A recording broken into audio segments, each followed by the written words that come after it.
नमस्कार सर, मेरा नाम राजू है। आज मैं आपको अपना लाइव पोर्टफोलियो के बारे में बताऊंगा कि मैंने जो ये जर्नी शुरू किया था 2007 में, लगभग 3000 का एसआईपी शुरू किया था और आज 1,17,00,000 रुपया है 2022 में।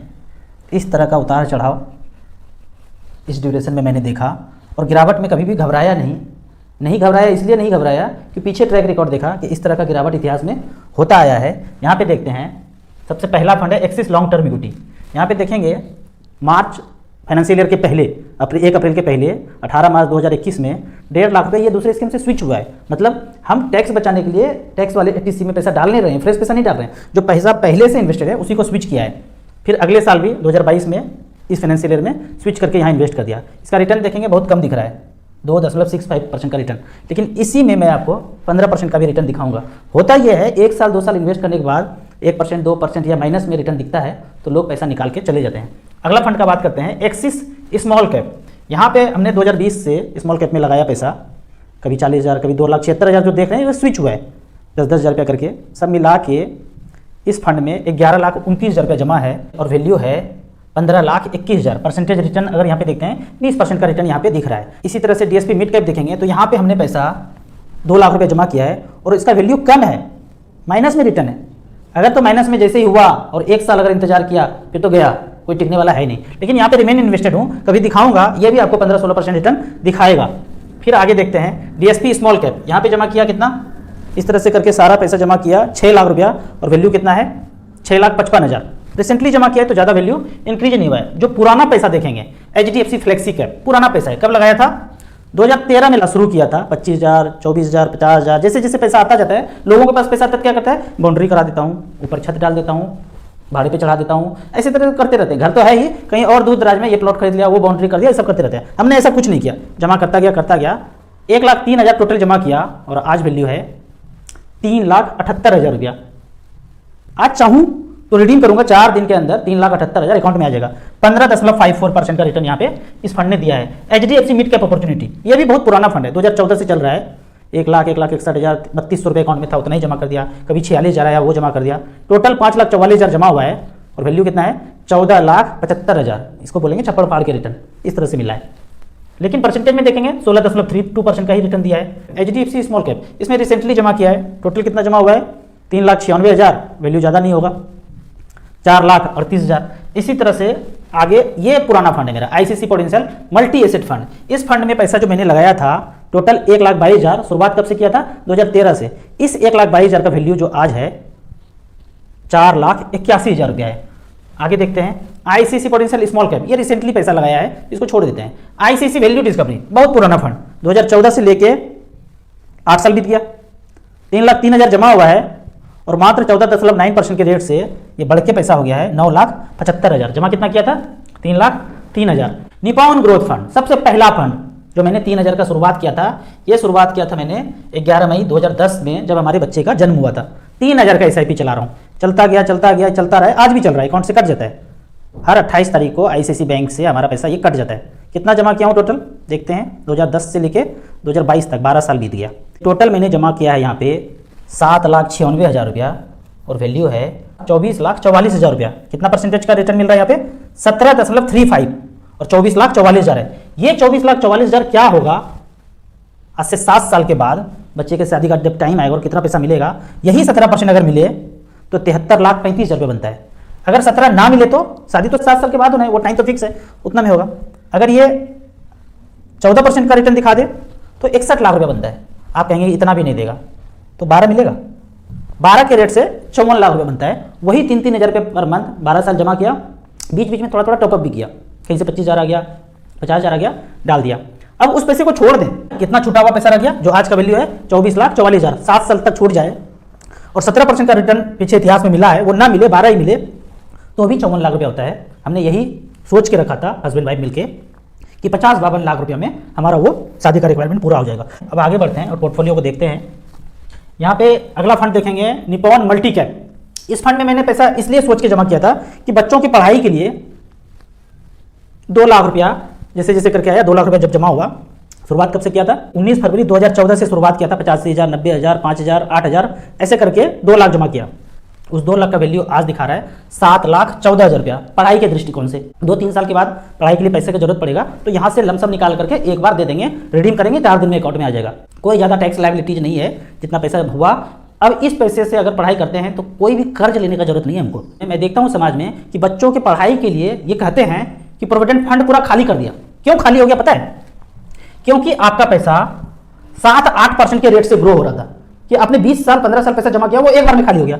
मेरा पैसा 15-16% के रेट से ग्रो हो रहा है, थोड़े से पैसे से ही वो इतना ग्रो हो गया कि एजुकेशन का रिक्वायरमेंट वहाँ पे पूरा हो रहा है। इस तरह से मैं इन्वेस्ट पैसा करता गया। जो भी जिंदगी में पैसा आया खर्च करने के बाद मैं यहाँ पे इन्वेस्ट करता गया। न सोना, न एफडी, न प्लॉट, न फ्लैट, कुछ भी नहीं खरीदा, यहाँ पे इन्वेस्ट करता गया। टोटल पैसा यहाँ पे देखते हैं तो टोटल हमारा इन्वेस्टमेंट अमाउंट यहाँ पे दिखाएगा आपको 66,22,000, जबकि एक्चुअल में देखा जाए 45 से 50 लाख रुपए इन्वेस्टेड है। क्यों? क्योंकि स्विच किया हूँ बीच बीच में, तो ये पैसा यहाँ पे दिख रहा है। जब स्विच करते हैं तो बाद वाला पैसा ही मूलधन बन जाता है। तो 66 लाख का वैल्यू यहाँ पे कितना दिखा रहा है? अभी ये पैसा दिखा रहा है 1,17,49,000 रुपया। परसेंटेज रिटर्न कितना है? 16% के रेट से। तो 1,17,00,000 मानता हूँ। इस 1,17,00,000 को मैं 1,15,00,000 ही मानता हूँ। 1,15,00,000 को 5 साल के बाद देखेंगे 16% के रेट से 2,41,00,000 रुपया होता है। मैं अगर 10% भी रिटर्न मानूँ ना तो पैसा 1,45,00,000 हो जाता है 5 साल के बाद। यहाँ पे एक चीज़ और बताना चाहूँगा कि 1 साल के बाद देखते हैं ब्याज कितना होता है 10% के रेट से। 1,15,000 है, 2,26,000 हो गया है, यानी कि 11 लाख रुपये बढ़ गया है। तो आप बताइए साल का 11 लाख रुपये अगर ब्याज आया तो सैलरी पैकेज लोगों का कितना होता है? एक साल में सैलरी पैकेज कितना होता है? 10 से 11 लाख 12 लाख इतना ही होता है। यानी कि मैं बैठा हुआ हूँ और सैलरी पैकेज में आ रहा है। आप कहेंगे बैठे बैठे इस तरह से खाना गलत बात नहीं है, मेहनत करके खाना चाहिए, ऐसे नहीं खाना चाहिए। तो एक बात बताइए, घोड़ा को कितना दिन काम करना चाहिए और गधा को कितना दिन काम करना चाहिए?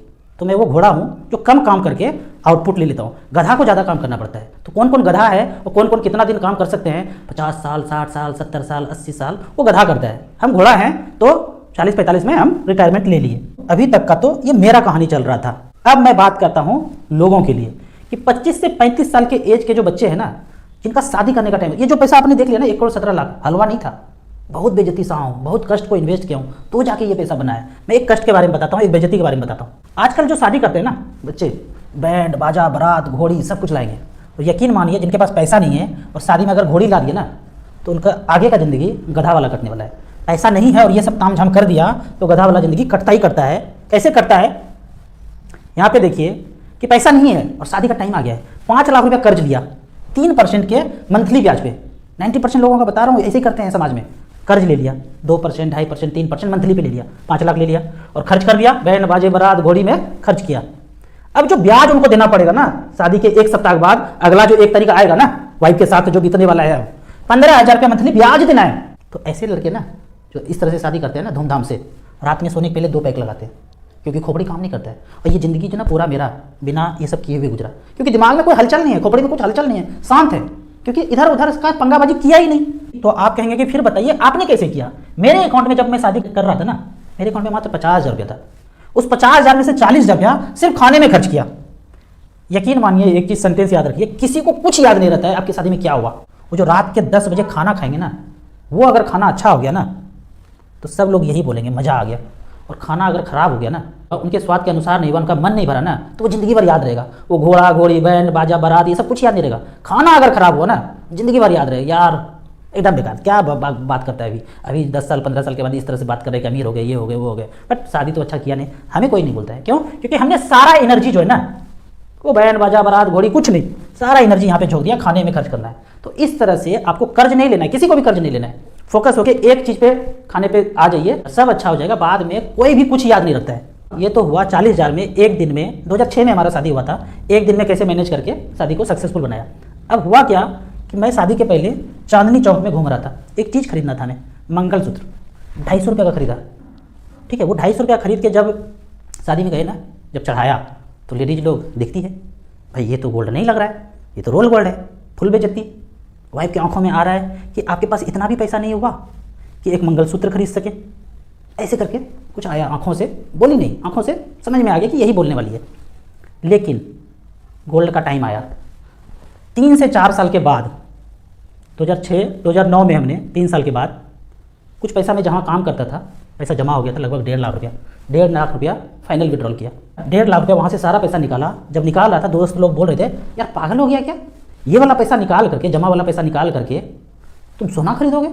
लेकिन मैं थोड़ा सा देख रहा था कि SBI गोल्ड फंड ने, रिलायंस गोल्ड फंड ने गोल्ड का म्यूचुअल फंड निकाला है, और ये दौर ये था 2009 में, यहाँ पे मैंने 1.5 लाख रुपये निकाला, और मुझे लग रहा था, और सब लोग बोल भी रहे थे, एक्सपर्ट लोग, फंड मैनेजर लोग, कि गोल्ड का प्राइस यहाँ से जाएगा, यहाँ से ये बढ़ना शुरू होगा। तो मैंने उस समय वाइफ को बोला चलो तनिष्क सोना दिलाएंगे, और 1.5 लाख रुपया में 2 कंगन, 2 अंगूठी, 2 कान का लेके घर आ गया। ठीक है, तो वो जो आंखों से जो कहना था ना कि आपके पास इतना भी पैसा नहीं है कि आप एक मंगलसूत्र दे पाते, 3-4 साल के बाद वो कसक जो है ना दूर हुआ। तो ये कष्ट करके पैसा इन्वेस्ट किए, तो वो पोर्टफोलियो आपको आज दिख रहा है कि आज कुछ भी खरीदते हैं तो फ़र्क नहीं पड़ता है। ठीक इसी समय में जब 1.5 लाख का गहना दिला रहा था, तो 1 लाख रुपया म्यूचुअल फंड में भी इन्वेस्ट कर दिया, गोल्ड फंड में, रिलायंस ग्रोथ फंड में। 12 महीने के बाद 1,29,000 रुपया हम रिडीम कर लिए, क्योंकि सोना में मैं ज़्यादातर इन्वेस्टेड रहना नहीं चाहता था, तो 1,29,000 रिडीम करके फिर से म्यूचुअल फंड में लगा दिया। तो आपका एक क्वेश्चन होगा, भैया हम तो एक साधारण लोग हैं, हम कैसे ये सब जो है ताम झाम में, आपको तो पता है, हम कैसे कर पाएंगे ये सब। तो संस्कृत में एक बड़ा अच्छा श्लोक है, महागजेन सा पंथा, महान लोग, एक्सपर्ट लोग जिस रास्ते पे चले ना, मुंडी झुका के उसके पीछे पीछे से चलते रहिए, सफलता मिल जाएगा।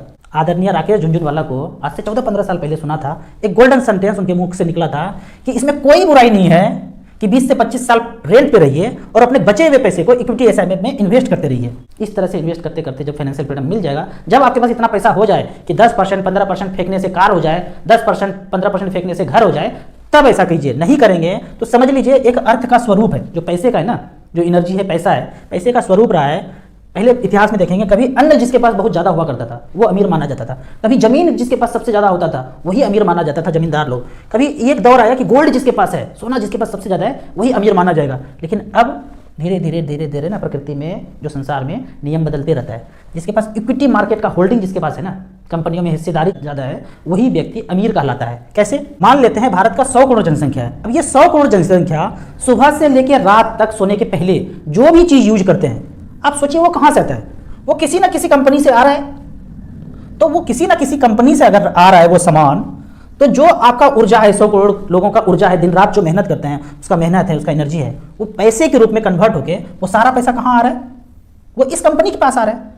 आपने मेहनत करके 50,000 कमाया, 15,000 कमाया, 10,000 कमाया, वो खर्च करेंगे तो कहाँ आएगा? कंपनी के पास आ गया। उस कंपनी के पास 300 लाख करोड़ है, उस कंपनी के पास 300 लाख करोड़ मार्केट वैल्यू है सेंसेक्स का, पूरे मार्केट का। अब यहाँ पे 300 लाख करोड़ में जो जो हिस्सेदारी है, जो जो शेयर होल्डर है, उसमें ये पैसा बट जाएगा। तो कुछ पैसा मेरे पास है, कुछ पैसा और जो लोग जमा किए हैं, बड़े बड़े लोग हैं, उन सबके पास है। आपने भी थोड़ा सा पैसा जमा किया तो वो भी हिस्सेदारी में यहाँ पे आ गए। तो संसार का नियम ही है कि समय के साथ बदल जाओ, नहीं तो विलुप्त हो जाओगे।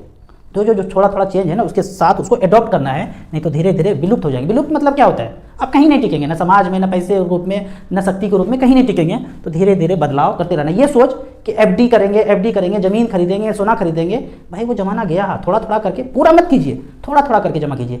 5 साल 10 साल जब समय बीतेगा तब लगेगा कि हाँ ये अच्छा चीज़ है, यहाँ पे करना चाहिए। अब फिर से अपने पोर्टफोलियो पे आता हूँ। आज मेरा 1 करोड़ 15 लाख जो दिख रहा है, 5 से 10 साल में वो लगभग मैंने कैलकुलेशन बता दिया है कि 1 करोड़ 15 लाख रुपया जो है, अगर 10 साल के बाद देखा जाए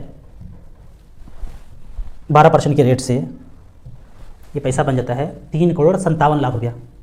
1 करोड़ 15 लाख का वैल्यू इतना हो जाता है। फिर आप कहेंगे कि खर्च कब करेंगे, सब पैसा ऐसे ही रह जाएगा। सब खर्च होता है भाई। बहुत से लोग का कमेंट्स होता है, सारा पैसा यहीं जमा कर दिया, खर्च नहीं किया। भाई खर्च इतना करता हूँ ना, जो हमारे सर्किल के जो लोग हैं ना, उससे डबल खर्चा होता है। तो ये कहना कि मार्केट में जो लोग पैसा इन्वेस्ट करते हैं, खर्च नहीं करते हैं, अगर तो खर्च नहीं करते हैं तो उससे बेवकूफ़ तो कोई है ही नहीं। अगर यहाँ पे पैसा बनाया है तो पैसा का पहाड़ नहीं बनाना है, उसको खर्च भी करना है। आपको